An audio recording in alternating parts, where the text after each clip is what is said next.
She's a great friend of mine. She's a wonderful person, as well as a wonderful actress and a singer, and just a delight to be around. And I couldn't be more pleased to share with you Jane Powell. So,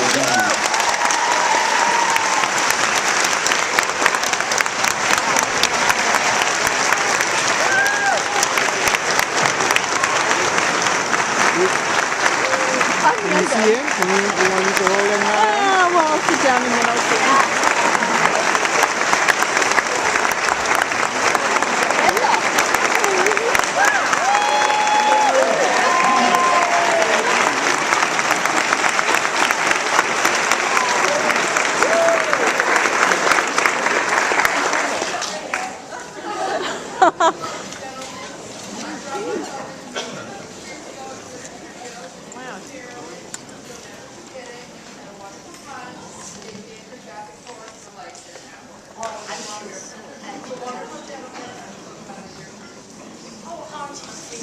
Thank you.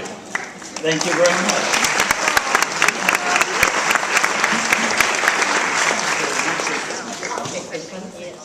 Now, and we're also going to have some questions from you guys, so think up some questions if you want.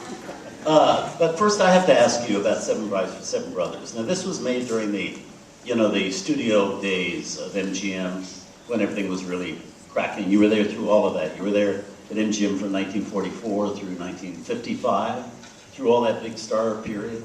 Was that as magical a time as we think of it today, where you go in the commissary and there's Clark Gable and there's Lana Turner and there's Spencer Tracy and Katharine Hepburn and there's, you? Yes, it Well, I'm from Portland, Oregon, and Robert is from Washington. And as a matter of fact, he knew me long before I knew him, because I used to sing in the square and sell war bonds. I was the Oregon Victory Girl. They used to come down to see me. And so when I got to Hollywood and I saw all these people, I couldn't believe that I was there. And I remember one day, talk about Clark Gable, I was sitting at the commissary table, and this man, I didn't know who it was, and tapped me on the shoulder, and he said, "Hiya, Janie girl."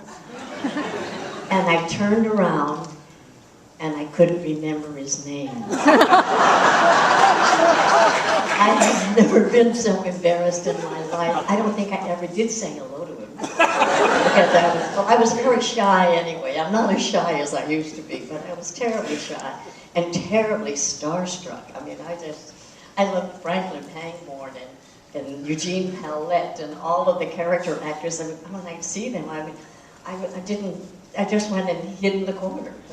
Yes, it was. You started out in your very first film. I don't know how many, if you know that, she was signed to a contract with MGM, and they loaned her out for her first film, which was Song of the Open Road, back in 1944. That was my screen test. Your screen test, because they wanted you to get some experience and everything. But you were the star of your first film, and you were Suzanne Burst from Portland, Oregon, and you played a character named Jane Powell in the movie. Right. And they saddled you with that name. Yes, right? I got to tell you, I got my name. I knew they were going to change my name because Suzanne Burse, B-U-R-C-E, made no sense at all. Nobody could ever pronounce it. So I knew they were going to change it, but I didn't know what they were going to change it to. So we were in our little apartment, my mother and my father. I was 14 years old. And I was ironing, and the telephone rang, and they said, "Is Jane Powell there?" And I said, "Well, no, sir, you've got the wrong number." And he said, "No, I haven't. That's your new name," and he hung up. That's how I got my name, and I couldn't understand it because there's Eleanor Powell, William Powell, Dick Powell. Dick Powell. I mean, there were so many of them, and Jane certainly isn't an unusual name. So anyway, I'm stuck with it anyway. And it worked for you. It worked. Now, where did you get the confidence? I mean, to be starring in a film at 14, around all these magical people like the Gables and all of those, where did you get the confidence? Oh, I didn't have any. But it's amazing on film, though. Well, I don't know, and I never acted before. I've never done anything except sing, and I started dancing when I was 2, but that's not quite the same as being in films and reading lines and doing all that. I I just never felt that I was confident, but I just did what I was told. That's all. And I've always done what I was told. Well, that's nice to know. Not anymore. Were they happy days for you? Do you think, was that period a happy period for you? That is, Robert, that's so hard to say. It was a very lonely period. Lonely. Because I didn't know anyone in California, and I was at an in-between. Being 14 years old is very different than being Margaret O'Brien, who is 4, and Elizabeth Taylor, who is very voluptuous and still younger than I was. And I wasn't really allowed to do anything, and not being from California, I had no friends at all. And it was a very lonely time, and I've had a very lonely life until now, except the last 20 years I don't feel that way anymore. But I enjoyed doing what I was doing, but I didn't realize the impact that was happening. And I didn't realize that until about 25 years ago. And it's very rewarding, and I can't tell you how much I appreciate all of you being here tonight and still remembering my name. Let's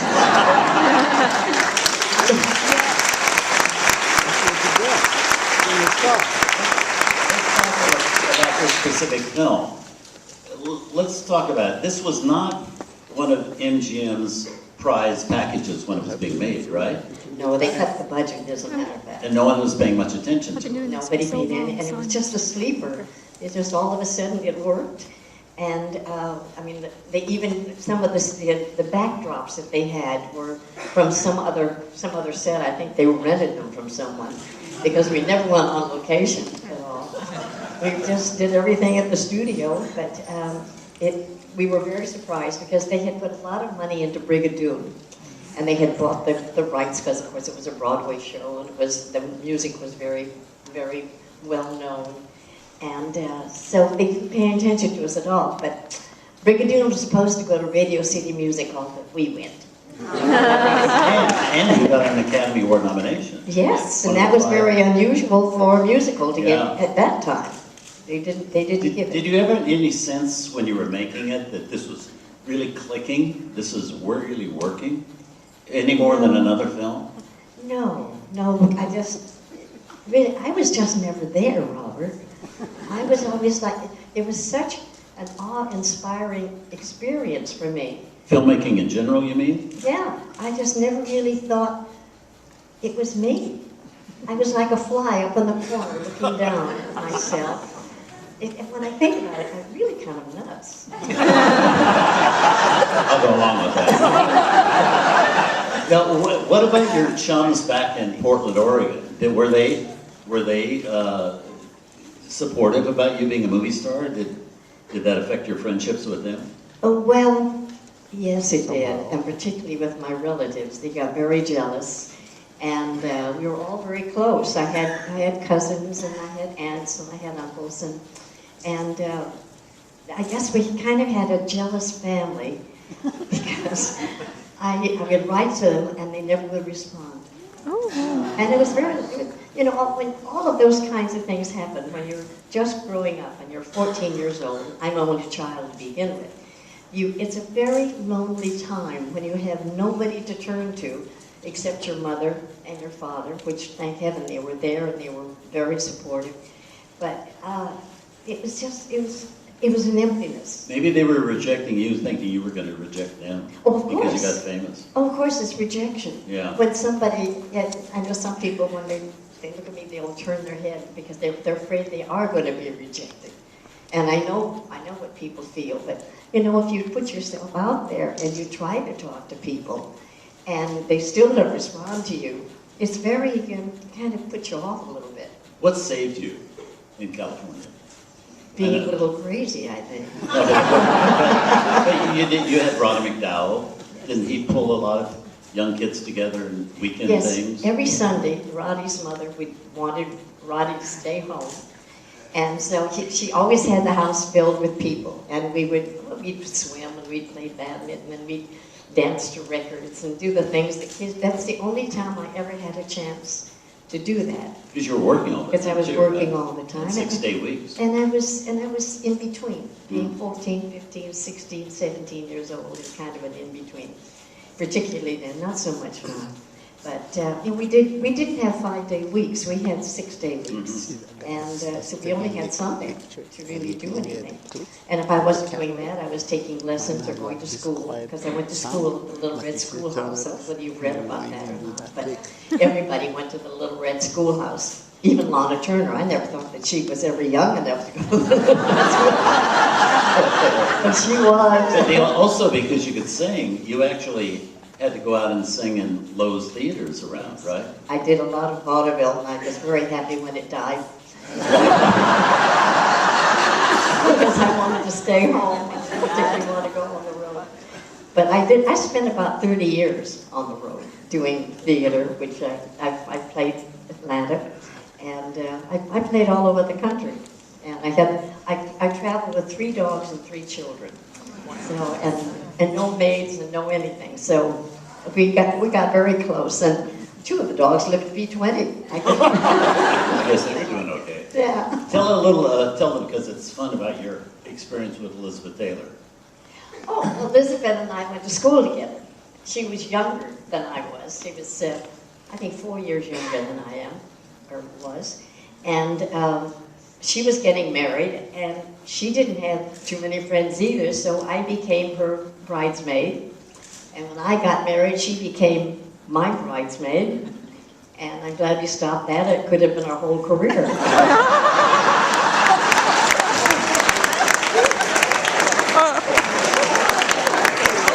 So let's get some questions. And we have a microphone for... Yes, and we'll get you. We have a lady in Yes. the balcony lady. Yes, sir. You danced with Fred Astaire. Could you talk about what that was like? Dancing with Fred Astaire. With what?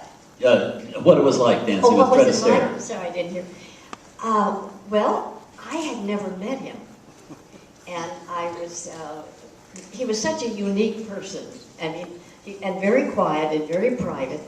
So when I was offered the part, I went in to meet him, and I said, "Oh, Mr. Astaire, I'm Jane." "Oh, yes, I know you're Jane." And the story was a lot like his life with his sister, because they were a dancer. The movie you were doing. Yeah.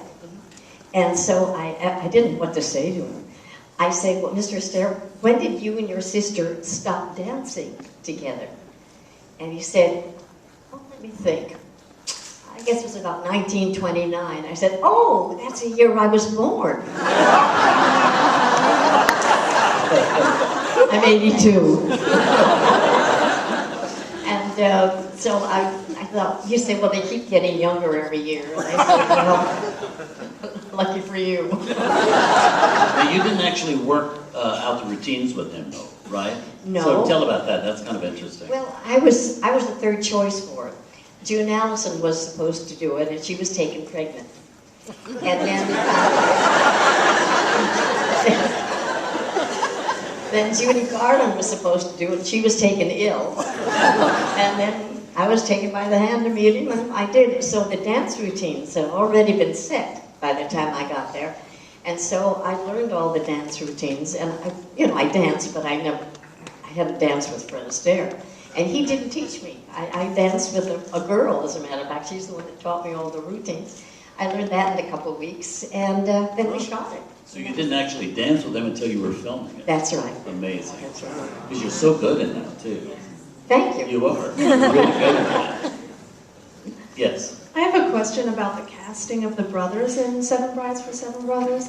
Russ Tamblyn was an acrobat, and some of the brothers looked like they studied ballet. And then Benjamin doesn't really dance, and Howard Keel just sings. So I'm curious, how did they figure out how to cast the different brothers with different talents? Did they do that deliberately to show the different personalities?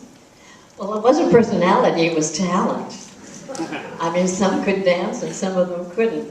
But they could move a little bit. But they basically, they were chosen to do the dance numbers. In fact, they were dancers from New York. And some of them were with City Ballet. And some of them, I'll tell you a story about that. In fact, I was telling someone this evening. I was taken over to meet the brothers, and of course I'd never met them because they were in New York, as I say. And I met mathematics and blah, blah, blah, blah, blah. And then Jacques d'Amboise. And Jacques was about 19 years old. And he never said a word. He never said, how do you do? I never saw him talking to anybody. And I thought, oh, that boy, he doesn't speak English. So, and I thought this for years, maybe 40 years. And so I go to New York. I go to join my husband-to-be, and I'm walking down the street, walking down Broadway, and I see Jacques. And he says, Jane. And I said, yes? And he has a Brooklyn accent. A very strong Brooklyn accent, and he still has it. He doesn't speak French at all. I have to explain just a little. Russ Tamblyn was on contract to MGM, why they used him. And and to point this out, because it's fun if you know about this, Jeff Richards, who's I think he's the one that plays Benjamin, yes, is the handsomest brother of the lot. And he doesn't dance at all, but he was a young contract player at MGM. So notice how when all the brothers are together and they're making music, he's clapping with all of them and stuff. And they go into the dance, you'll see him fade. He couldn't put 2 feet together. And it's kind of, if you know that and kind of watch, it's kind of fun to watch Benjamin kind of always go to the background. He had trouble walking. He had trouble walking. Yeah, exactly. He was handsome. Yeah. Ms. Powell, I think we met one time before, but I'm not positive. My uncle was Carter Barron, where the Carter Barron Memorial Amphitheater, and when Harry Truman came there in the 60s, I think it was, to dedicate the Carter Barron Memorial Amphitheater up in Rock Creek Park in Washington, did you not come out as a representative of MGM? I think I did. It rings a bell. Right. Well, I just wanted to tell you how much I appreciated it.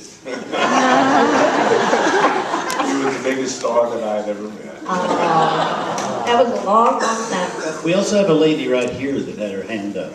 I can talk pretty loud. Okay. You talk and I'll repeat it. Oh, I saw you skipping down the aisle. I'd like to know what you do to keep yourself in such great shape. What does she do to keep in such great shape she can come skipping down the aisle? Well, I do Pilates, and I walk a lot in New York. I do Pilates by myself. I do about an hour every day. And not every day, about 5 days a week. And I walk a lot in New York. And that's basically what I do. And I love to look at the trees, and I love to look at the architecture when I walk. And I don't walk. I have a house in Connecticut, but I never walk there. Only in the city. That's how I do it. Yes. I have a question. When you first were brought into the studio system, how long did they give you to learn your lines, the dance steps, and all that kind of stuff? How long did she have to learn lines, dance steps, and stuff on a project? Well, it varied. And sometimes, because I was a teenager, they really didn't know how to write for me. Because I would say Jinkies and Ginger Peachy and all of those things.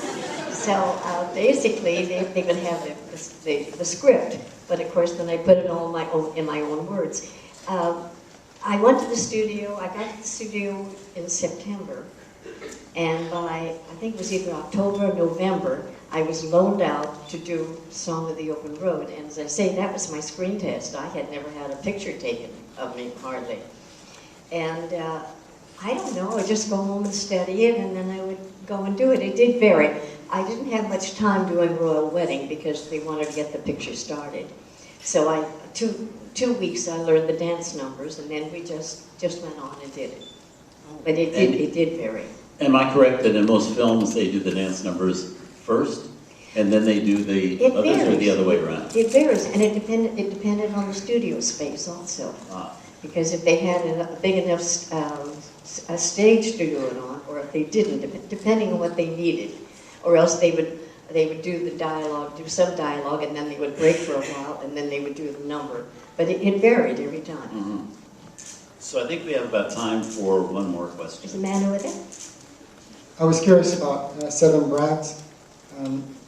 Were there a lot of changes that had to be made because of either the production code, or you mentioned also there was some budget problems that made the script have to be changed for the better or the worse? For this particular movie? For this particular movie. I don't know. I just think that they knew, well, I think originally it had a bigger budget.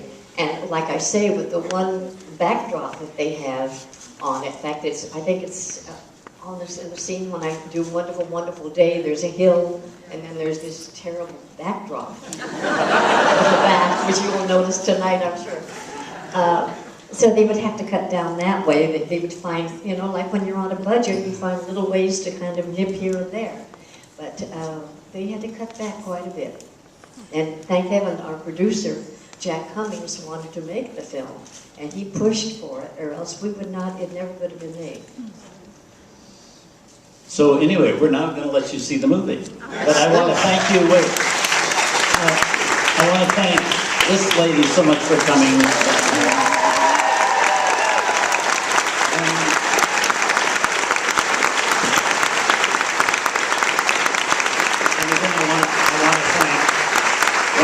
Comcast, and I want to thank Turner Classic Movies for putting this together. Particularly thank all of you for watching TCM and coming tonight. We so appreciate it. Thank you very much.